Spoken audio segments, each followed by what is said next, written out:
Welcome to TerrorHawk Recap. Today, we dive into the chilling story of the Black Phone, a terrifying tale of courage, survival, and supernatural guidance. The movie opens with a chilling scene. A young boy rides his bicycle through a quiet, unsuspecting neighborhood, unaware that danger lurks nearby.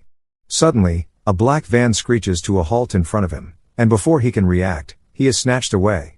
The city has been terrorized by a merciless kidnapper, a man whose twisted obsession with children has left the entire community trembling. In this same city lives Finney, a young boy struggling to navigate life under the shadow of tragedy. Since the death of their mother, Finney and his sister have endured the cruelty of their father, a man consumed by alcohol and rage, whose harsh words and violent outbursts make home a place of fear rather than safety. At school, Finney faces yet another challenge. Some boys begin mocking and teasing him, adding humiliation to his already heavy burdens.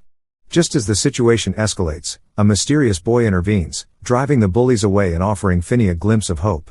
This boy, shy and struggling with math, asks Finney for help, and through this shared connection, a friendship blossoms. But peace is fleeting. The city's grim reality soon intrudes on their lives. Police officers arrive at Finney's school, investigating the disappearance of the boy we saw at the beginning, the one taken by the black van.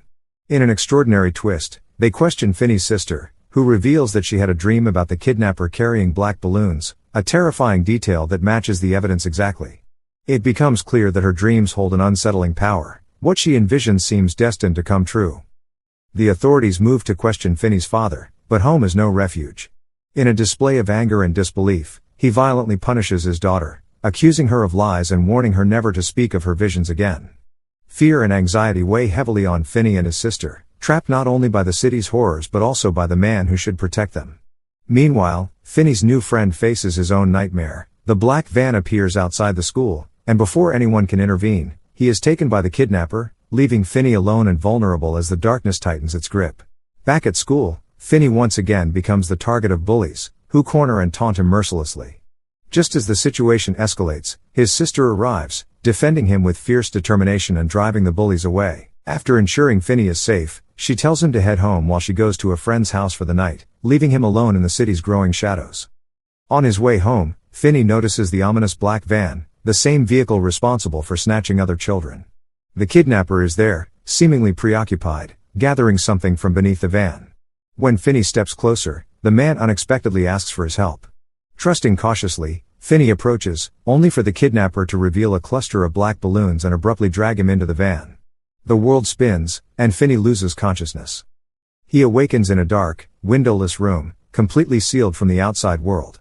His screams are meaningless, no sound can escape, leaving him trapped in silence. Soon, the kidnapper appears wearing a grotesque mask, introducing himself as the grabber.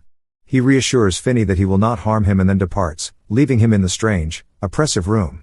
As Finney surveys his surroundings, he notices a black phone, a small window, and a toilet, items that were not there when he arrived. The phone appears dead, its wires damaged, deepening his despair and making escape seem impossible. Suddenly, the phone rings. Shocked, Finney hesitates. How could it ring if it was broken? Before he can answer, the grabber returns briefly, confused by the ringing, then leaves once more. The phone begins to ring again, and this time, a voice speaks to Finney. It is the spirit of the boy we saw at the beginning, the one kidnapped while riding his bicycle.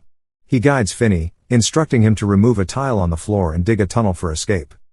Determined, Finney follows the instructions, carefully removing soil and disposing of it through the toilet, masking his efforts from the grabber.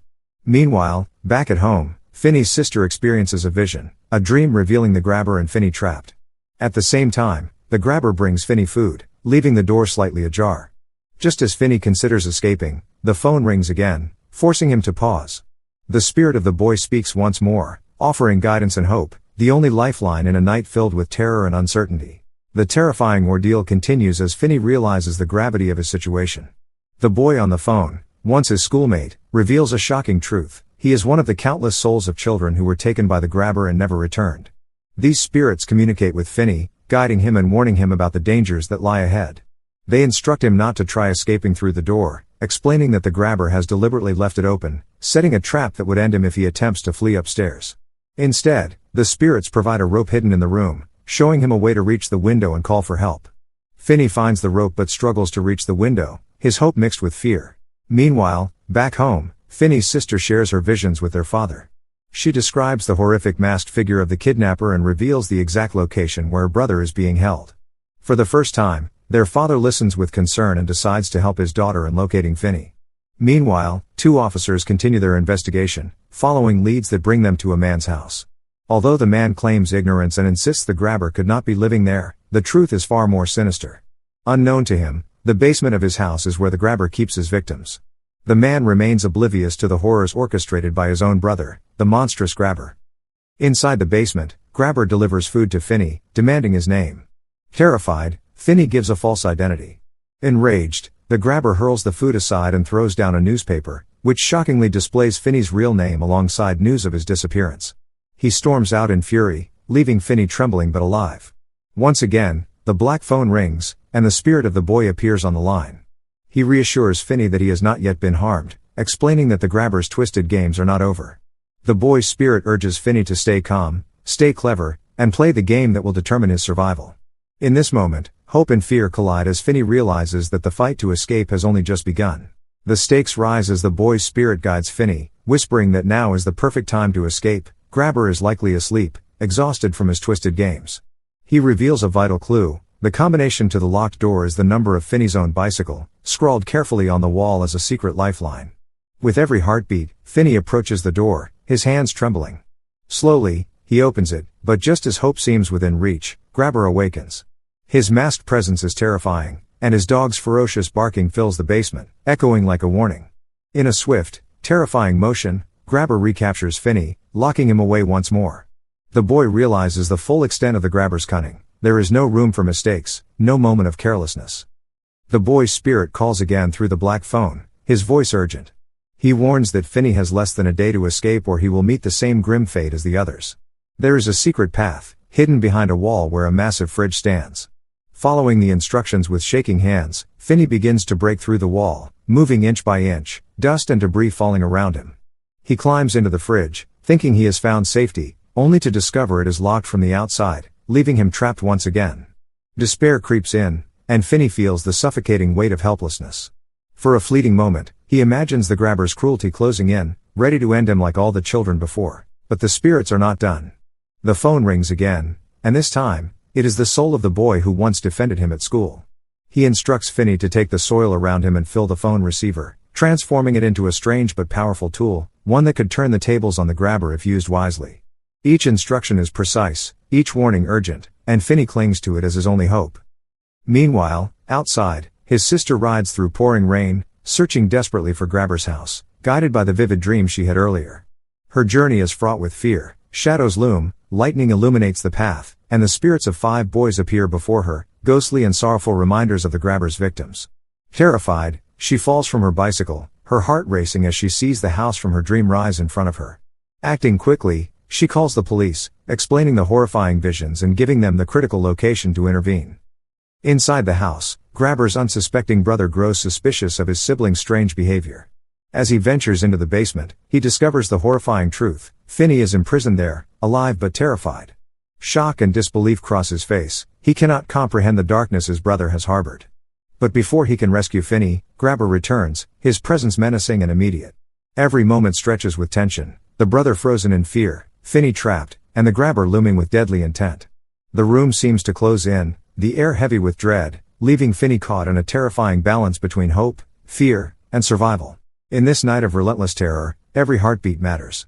Finney must rely on courage, cleverness, and the guidance of the spirits around him to find even the smallest chance of escape.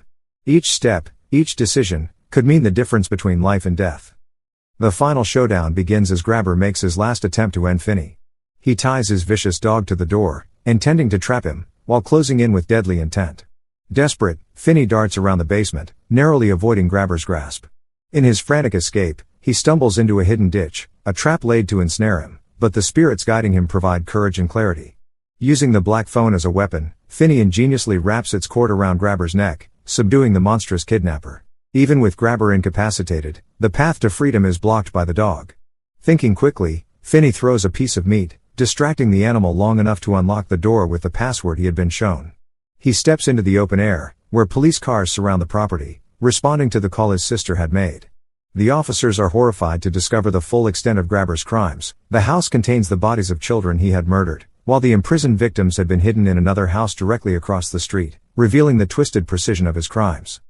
Finney emerges into the chaos, finally free, as the truth is revealed. His father, confronted with the danger his family faced and the consequences of his neglect, sincerely apologizes, promising to treat his children with love and care moving forward. At school, Finney returns, and everyone notices the change in him. The boy who had once been timid and fearful is now confident, hardened by his terrifying ordeal yet strengthened by his survival. The film closes with a sobering reminder: even well-meaning actions can have unintended consequences.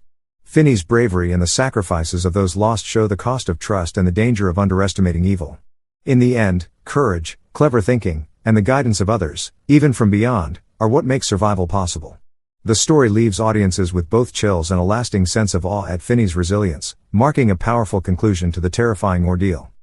And that's the full story of the Black Phone. Finney's journey from fear to bravery reminds us that courage can come from the most unexpected places, and sometimes, survival depends on thinking one step ahead. If you enjoyed this recap and want more thrilling stories like this, make sure to like, subscribe to TerrorHawk Recap, and hit that bell icon so you never miss a chilling moment. Thanks for watching, and stay alert, because you never know what might be lurking in the shadows.